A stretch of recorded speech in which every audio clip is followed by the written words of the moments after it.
Between the hills, the stars, the sky, the river so clear, river so clear.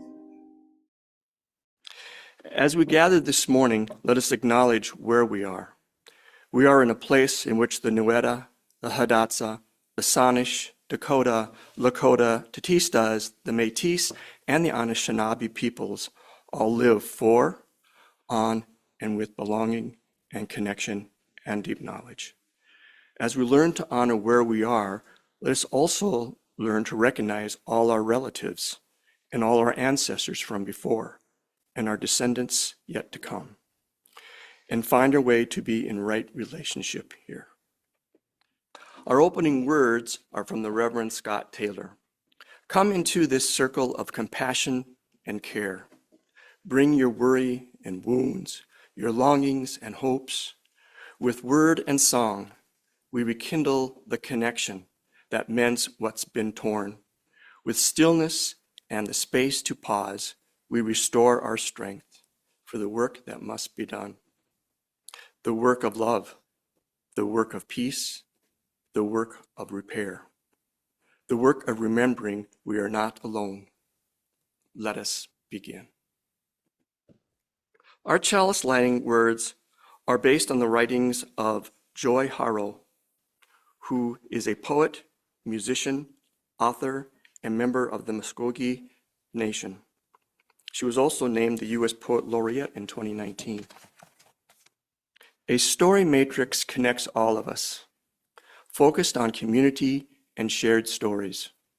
From different paths, we come together in this space, guided by the stories and ancestors who came before us. We light this chalice to affirm our common humanity, our shared longing for peace and a place to make home. May this flame remind us that we are not alone, but we are connected in wonder and mystery to each other, to this community, and to the universe itself. Galligo Hoblit, Oglala Lakota, and is a 15-year member of the UU Fellowship. She self-identifies as a poet, an artist, and most recently as a changemaker for her community. Her son and grandchild, who both bring her immense happiness, are the foundation of her guiding philosophy, which is to be a good relative to all. So please welcome Ronya. In the process of him doing this, of this discovery, Columbus did not realize it and did not appreciate that he and his cohorts had found a land that was just super rich in tradition, super rich in language, super rich in just what the knowledge that they knew. I just, in the process of looking for things in here, found an article about some ironwork that had been done thousands of years before he got here. There was a lot of things going, a lot of good things. The people here weren't not paying attention. They paid attention to everything that was good and everything that was bad. So I'm just wondering here, who in here has had their land, their homes, or their children taken from them, or their relatives?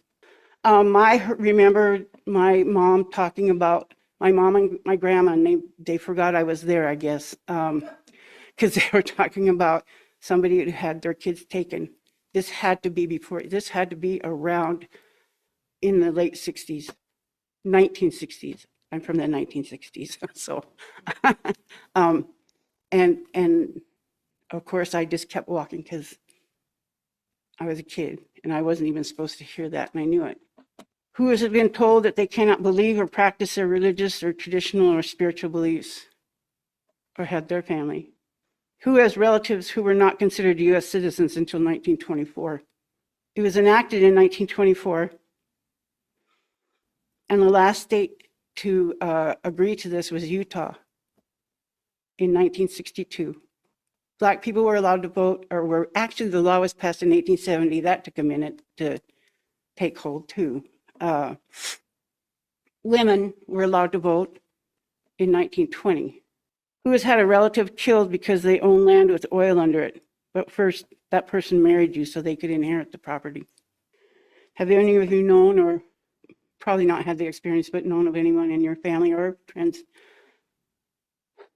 who on the way in to have a child was asked to sign a piece of paper that you either didn't understand the language or did not have time to read, but were told you had to sign it. And when you did, you agreed to be sterilized. And often people didn't even know that's what had been done.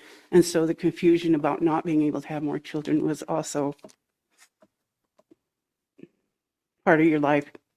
Again, with the children, how many of you have had to worry about authorities pulling up to your house to take your children, ages 4 to 14, 16, to a place where they would not be able to speak their language, practice their culture, and be abused in many and any ways, including rape, or die at the hands of the personnel who were generally church personnel?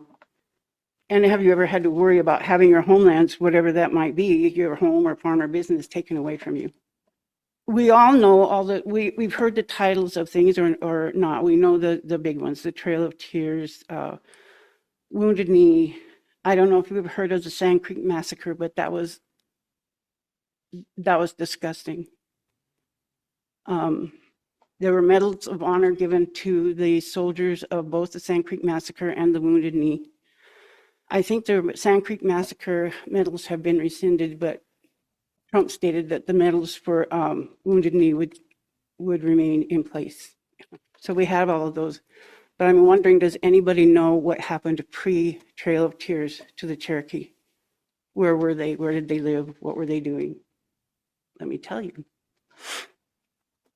They lived in that Atlanta, Georgia, I think South Carolina. It was a large piece of land that they had. That was theirs, their homeland. What they had was they were city planners. They had created their own. They had taken an oral language and created a written language. They had a banking system that they had developed. They were in their homes. They were smart. They had all kinds of things going for them. The thing that they didn't have going for them was that they were in the middle of a land acquisition. A lot of, farm land, cotton, and also gold was found in this area of land. And so they were removed and put in Oklahoma on land that supposedly not worth much. And guess what? Oil was found. And I don't know if any of you have seen Killers of the Flower Moon, but that's the story. There have been a lot of things that happened because Columbus came here, because there was the manifest destiny. I lost the other thing. Anyway, but just a general thought that, we found it, it's ours. Mexico lost a whole big chunk of their land. All of these things that happened were pretty much horrific. Native Americans, indigenous people were disregarded as human quite often. They were not regarded as human.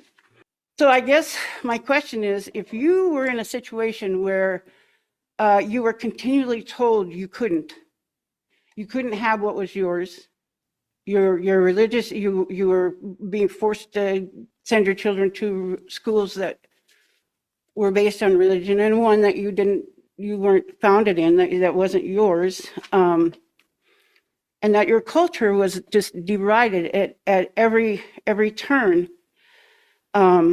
Your sovereignty was questioned. and people and organizations, institutions who continued to abuse. And the abuse was emotional, financial, physical, religious, mental, environmental, genocidal. And do not get me started on the treaties or missing and murdered Indigenous women. How do you come back from that? I'm assuming that you've all heard of the ghost dance movement. Well, the ghost dance movement was a nonviolent spiritual movement that came from, I think it was a tribe in, I want to say Utah. And Wovoka was the man at the head of this and brought it to a lot of the Plains Indians, and was telling them that they, because of who they were, that if they wore a certain kind of shirt, that they would be immune. The bullets wouldn't hurt them from the military, the U.S. military or anybody. And so they had meetings, large meetings, and what it did is it frightened the other people. It frightened people who were not Indigenous, and they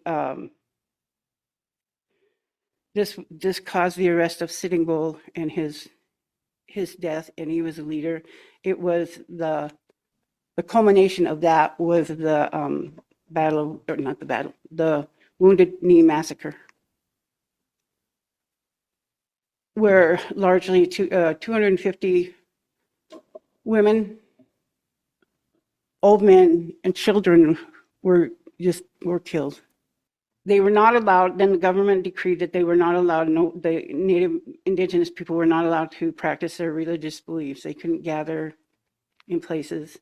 Their traditions, they were continued to, deny sovereign rights. I mean, their hunting, all of it, it was taken away. Their life's blood, their lifestyle, in short, was taken away. But this is what happened. They took it underground. The Indigenous people took it underground. They met when and where they knew they weren't being watched. Granted, probably a fair amount of the belief system and traditional stuff might have been lost. Not enough of it survived that we feel like we still have a good handle on it, and a good practice. And it didn't die. They didn't die. That didn't die. Their self-identity didn't die. It didn't go away. And now, because the Native people have had laws passed that gave us back those rights, our religious rights, we have our own colleges, the tribal colleges, that movement, which I love, as some of you know.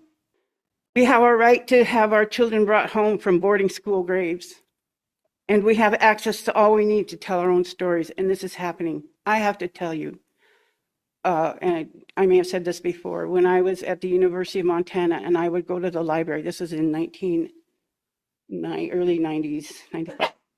I would go to the library to find things that were written by Native people, and there was little to none. We were in Montana. Montana has 7 reservations.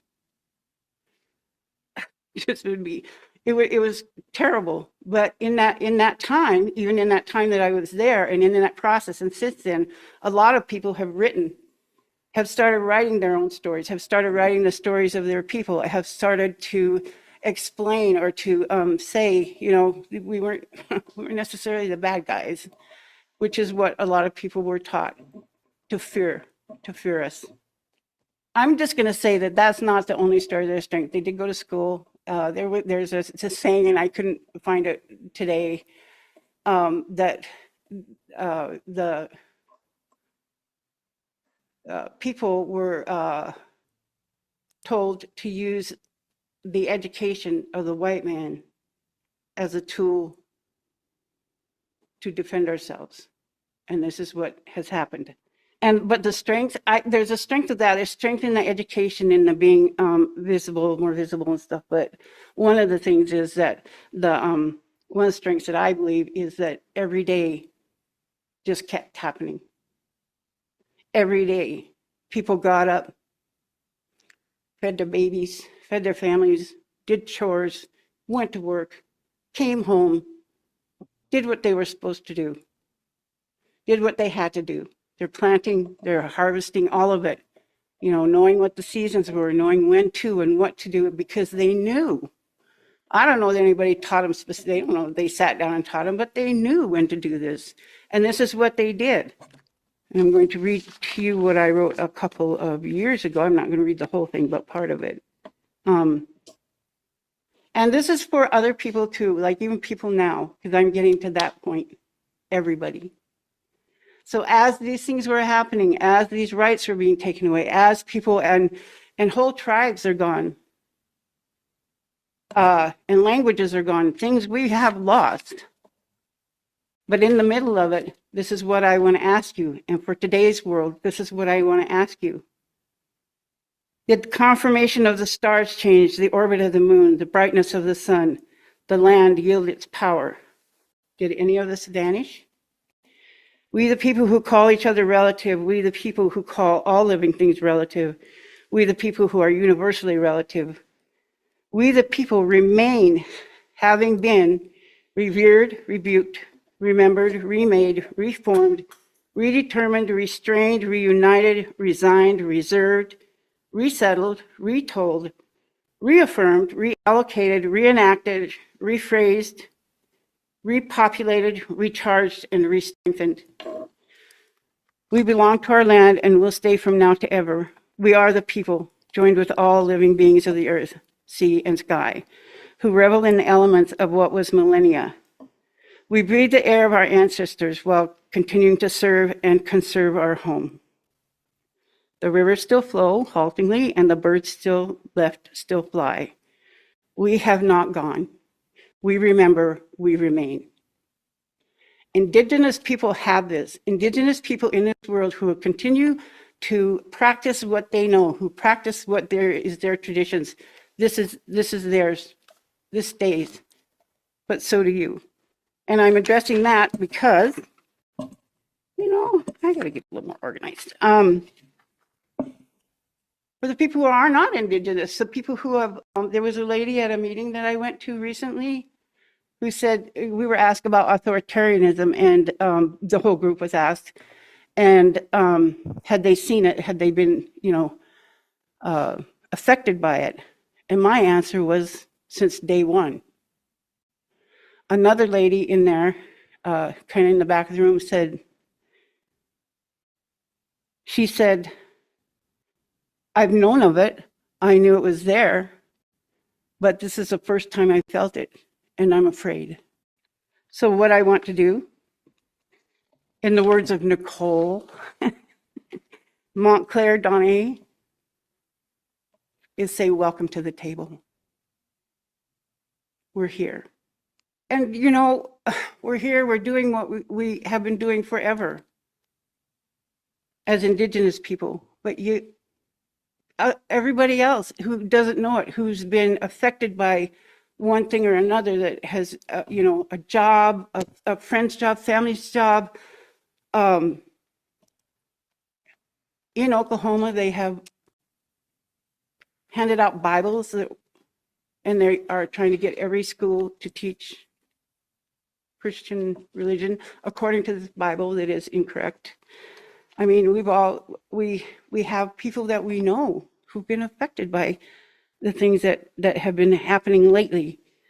And so we want you to know that, and I think you already know that there are myriad ways to approach this. You get up every day, you do those things. You just do them instinctively, the things that are yours, that you want to do. And I'm guessing you already do it. But come sit with us, talk to us, and know that it's all, well, most of it has been done before, and we survived. And we're not going anywhere. And it's been 500 years plus. you're good. We'll figure it out. We'll figure out how to get through it. And even though sometimes you feel like that little old ram butting his head against the dam, sometimes you just want to, you're like, I don't know.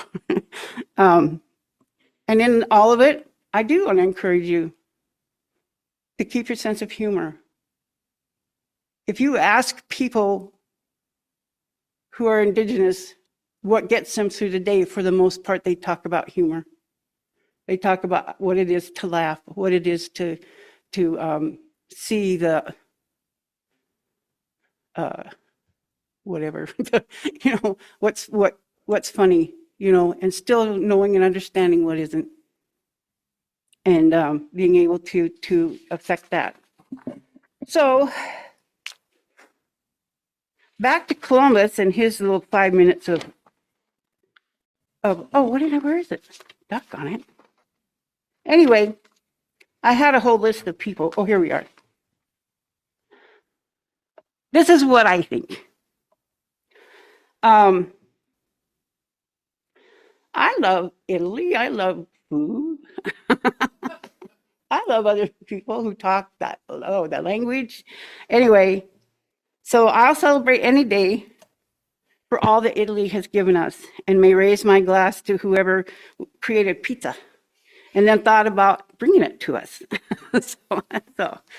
So as my parting shot regarding Columbus, I want to suggest, instead of him, a plethora of Italians who have been quite lovely people and well worth celebrating.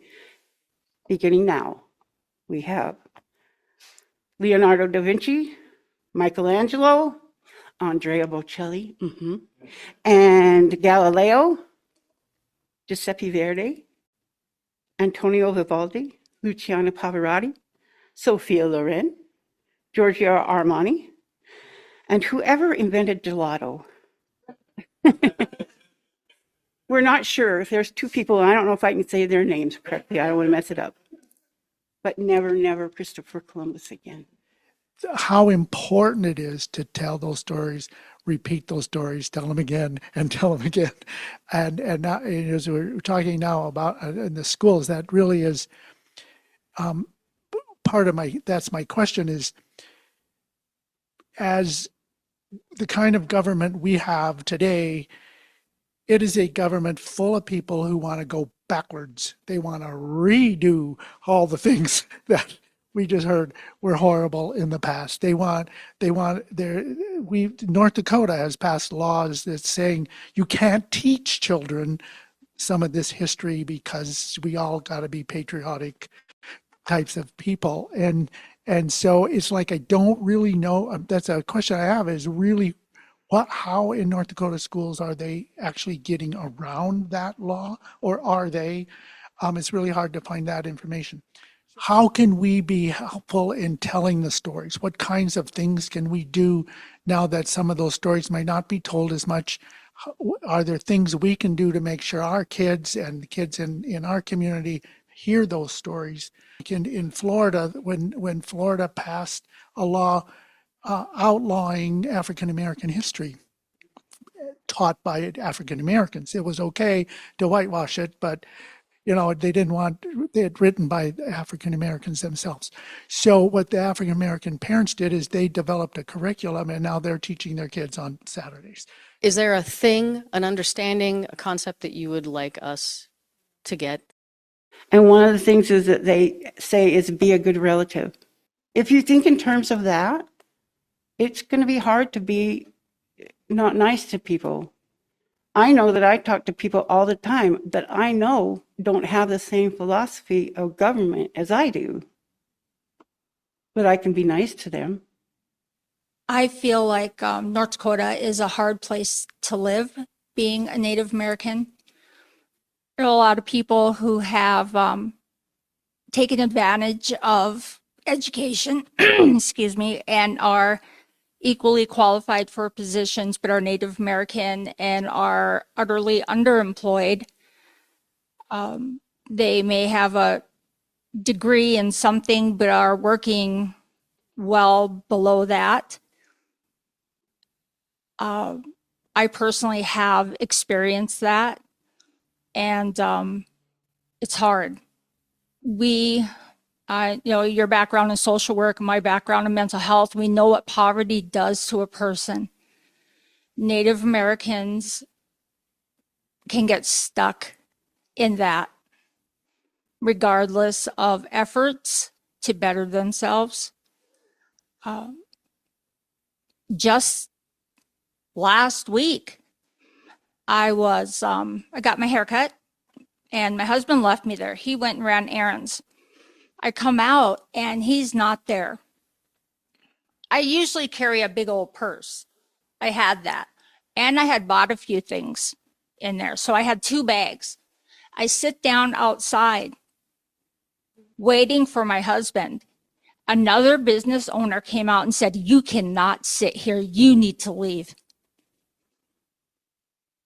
And I looked at her, mind you, I had sweats on and a t-shirt. I said, "I'm just waiting for my ride." But I know what she meant.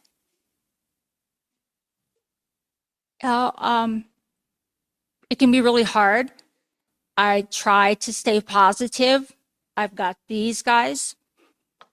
I teach them, the best I can and how to react in their work environments. Many of us experience hostile work environments. But what choices do we have, really?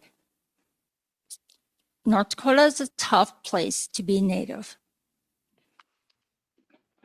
We extinguish this chalice with these closing words by David Brindine. Go out into the world, not to be perfect, but practice, to be a practitioner of compassion. Wherever you go today, may you seed compassion. May your hands remember how to tend, and your heart, and how to return when compassion is hard. For no garden grows in a day, but they grow. Go in peace and practice growing. Put a little love in your heart. Put a little love in your heart. You want the world to know you won't let hatred grow. Put a little love in your heart. I hope when you decide this will be your guide. Put a little love in your heart, and the world will be a better place. And the world will be a better place for you and me. Just wait and see. Put a little love in your heart. Put a little